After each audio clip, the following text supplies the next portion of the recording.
BSTC 2022 की fees refund के form है वो अभी अप्लाई हो रहे हैं। अगर आपने 2022 में काउंसलिंग करवाई थी, उसके बाद आपको कोई भी लिस्ट के अंदर कॉलेज अलॉटमेंट को नहीं हो, अगर कॉलेज अलॉटमेंट हो गया था अब इसके बाद भी आपने कॉलेज ज्वाइन नहीं की, तो आप रिफ़ंड के लिए अप्लाई कर सकते हो। अप्लाई करने की जो लास्ट डेट समय सीमा निर्धारित की गई उससे पहले अप्लाई कर देना।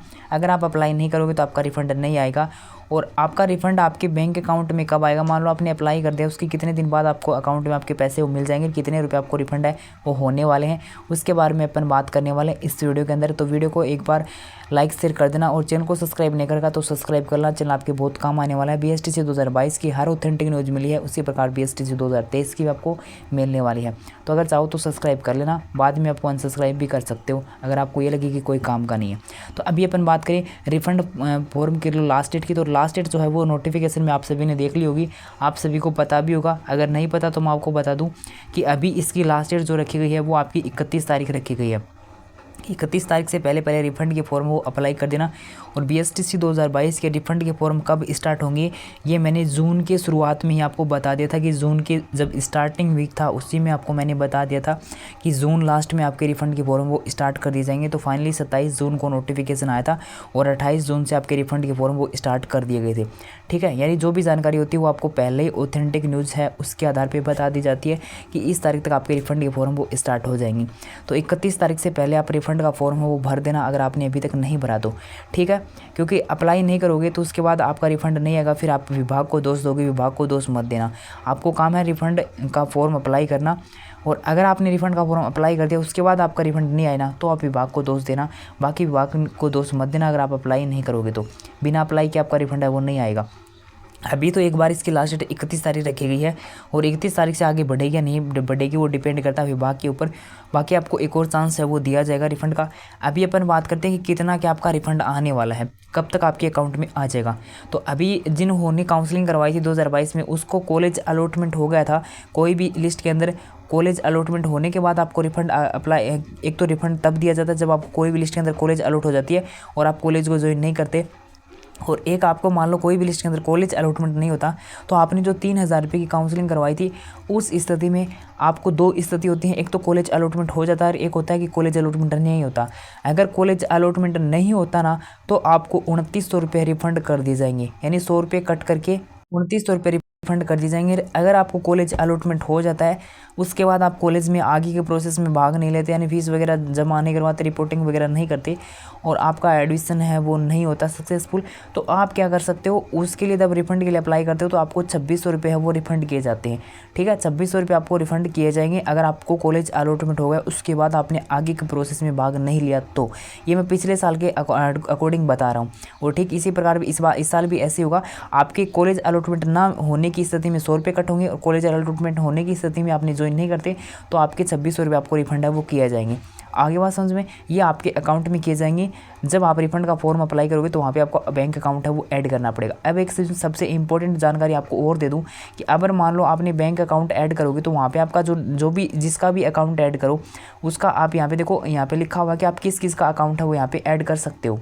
यहाँ पे आपको देखने को मिल जाएगा कि अभ्यर्थी अपने स्वयं का, अपने माता या फिर पिता तीनों में से किसी भी एक का खाते का विवरण स्वीकार किया जाएगा। आप खुद का या फिर मम्मी पापा का अकाउंट है वो लगा सकते हो, यहाँ पे भाई बहन का अकाउंट नहीं लगा सकते। और खुद का लगाओ या फिर मम्मी पापा का अकाउंट लगाओ। इसमें एक बात सबसे इम्पोर्टेंट बता रहा हूँ, कोई नहीं बताएगा लेकिन मैं बता रहा हूँ, नोट कर लो। आपके मान लो आपने जो अपने पापा का अकाउंट लगा दिया, पापा का अकाउंट लगाया ना, उसके आप में बैंक अकाउंट में आपका पापा का नाम कोई भी नाम हो उस नाम का, और जो आपने के डीएलएड का फॉर्म भरा था उसमें आपके पापा का नाम है वो मैच होना चाहिए। अगर मैच नहीं होगा, उसमें डिफरेंस होगा तो उसमें आपका एरर आ सकता है, उसमें आपका फॉर्म वो आपका सेंड बैक आ सकता है। ठीक है, ऑब्जेक्शन आ सकता है, फिर से अप्लाई करना पड़ सकता है।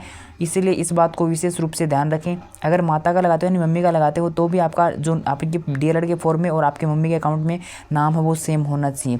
ठीक है, अगर खुद का लगाते हो तो फिर खुद का भी नाम है वो आपका सेम मिल ही जाएगा, खुद का तो लगभग सभी का, वो बाकी मम्मी पापा के नाम में कई बार होता है कि डिफरेंस है वो देखने को मिल जाता है। तो इस बात का विशेष रूप से ध्यान रखें। अभी मैंने आपको बता दिया है, अगर आपने अप्लाई कर भी दिया तो ठीक है, अब तो सेंड बैक आए तभी आप फिर से रीअप्लाई करना। और अब आपकी सबसे इंपॉर्टेंट जो कमेंट आ रहे हैं कि रिफ़ंड हमारा कब आएगा हमारे अकाउंट में, तो देखो अभी आपकी 31 तारीख इसकी लास्ट डेट है ना, 31 जुलाई, तो 31 जुलाई तक सभी पहले तो अप्लाई कर देना जिन जो रिफ़ंड के लिए एलिजिबल हैं।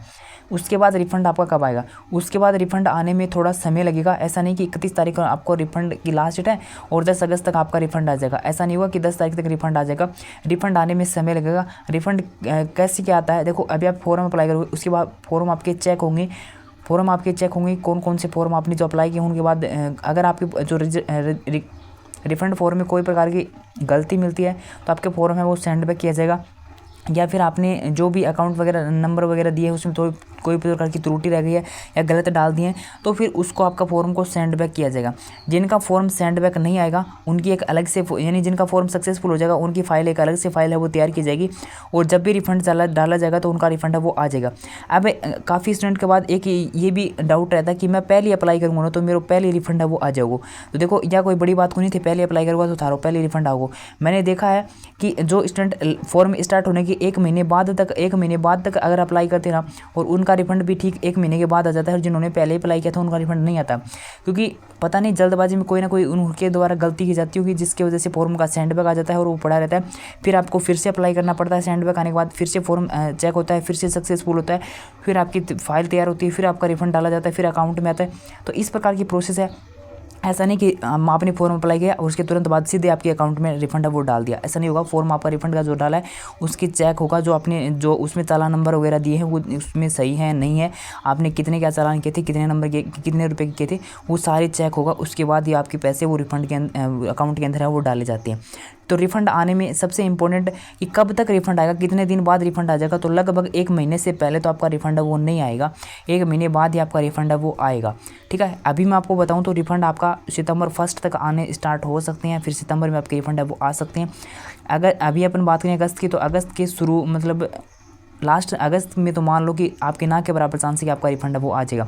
1 से 1.5 महीने तो नॉर्मल आप मान के चलो कि आपका इतना समय है वो लग ही जाएगा रिफ़ंड के अंदर। और बाकी विभाग अगर कोई थोड़ी ज़्यादा जल्दी करेगा तो आपका रिफ़ंड वो पहले भी आ सकता है, कोई बड़ी बात नहीं है। ठीक है, लेकिन नॉर्मल आप 1 महीना कम से कम मान के चलो, इतना समय तो आपको लगेगा ही लगेगा रिफ़ंड आने में।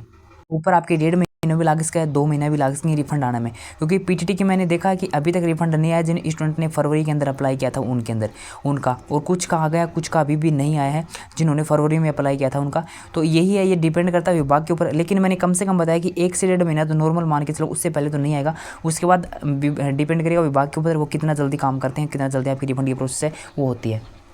बीएसटीसी रिफंड से संबंधित अगर आपका कोई भी डाउट हो तो आप कमेंट कर देना, क्योंकि रिफंड से संबंधित मैंने आपको हर प्रकार की हेल्प करने की कोशिश करता हूं और जो भी जानकारी होती है बीएसटीसी की वो आपको यहाँ पे मिल जाएगी। तो उसके लिए आप चैनल को सब्सक्राइब नहीं करा तो सब्सक्राइब कर लो। और रिफ़ंड है उसके लिए अच्छे से अप्लाई करना, भले ही 1-2 दिन लेट अप्लाई करना, लेकिन फॉर्म आपका सेंड बैक ना आए इस प्रकार से फॉर्म को अप्लाई करना, क्योंकि एक बार फॉर्म सेंड बैक आ गया तो फिर से अप्लाई करोगे, फिर से आपका फॉर्म मतलब जाएगा, फिर से सक्सेसफुल होने में थोड़ा सा समय है वो लग जाएगा। तो इसलिए 2 दिन को वेट करके थे वहाँ पर अप्लाई कर देना, लेकिन फॉर्म है उसे अच्छे से अप्लाई करना।